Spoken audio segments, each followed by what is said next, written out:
Lechon, hamon, queso de bola. Dahil po sa ganang handa tuwing Pasko, hindi rin maiwasang maparami ang tsibog sa Noche Buena at Medianoche. Pero hinay-hinay po mga kapuso, ayon po sa Department of Health, ang pagkain po ng hindi tama ay posible magdulot ng pinsala sa kalusugan. Balita natin ni Cedric Castillo.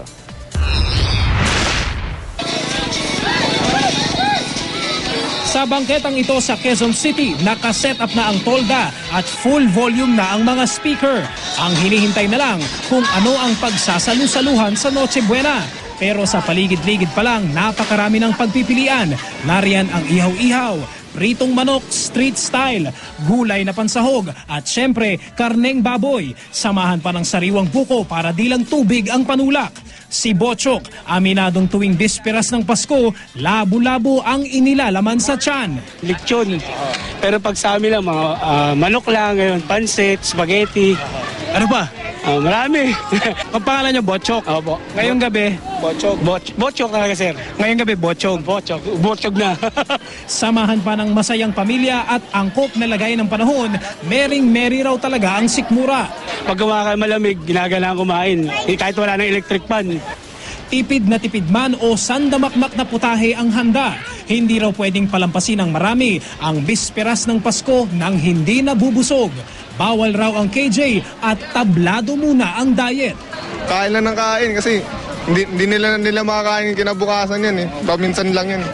Karamihan dito mga pansit, spaghetti, basta may pagsasaluhan ng isang pamilya, okay na sa kanila. Nakahanda na yung pagkain, ano na lang kulang? May alak. Patay tayo dyan. Pero payo ng Department of Health, hindi masaya ang celebration kung ito na pala ang katapusan ng maliligayang araw. Tandaan, ang hindi tamang pagkain ang isa sa mga sanhi ng heart attack at stroke. That's a chronic process. So anytime pwedeng mangyari yon. Hindi lang sa Kapaskuhan. Pag hindi talaga tayo nag-ingat sa kinakain natin. May tinatawag tayong holiday food binge. Ibig sabihin nun, yung sobrang pagkain natin ay magbibigay sa atin ng karagdagang timbang. At pag hindi tayo naging maingat, yun ang bagong timbang natin sa pagdating ng bagong taon. At kung taon-taong ganon, mapapansin nyo, pabigat ng pabigat yung timbang natin as we grow older. Paalala pa ng DOH, malaki ang pinagkaiba ng kain para makapagdiwang at eat all you can tuwing Kapaskuhan. Oo nga raw at iisang gabi lang ang Noche Buena o dalawa kung isasama ang Medianoche. Pero hindi raw biro ang maaaring epekto ng todo lamon sa mga okasyong ito. Yung pagkain ng masarap, yun ang magiging bago mong norm. Oo, yun ay magiging bagong, hanap-hanapin mo na yun.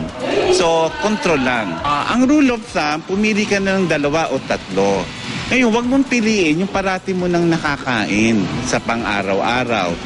Bukod sa pagkain ng wasto at tamang dami lamang, ilang tips pa ng DOH ang pagmuya ng dahan-dahan para hindi na maenganyong mag-round 2. Uminom ng maraming tubig para malinis ang asin na galing sa pagkain at mag-ehersisyo ng regular gaya ng pagsayaw ng Gangnam.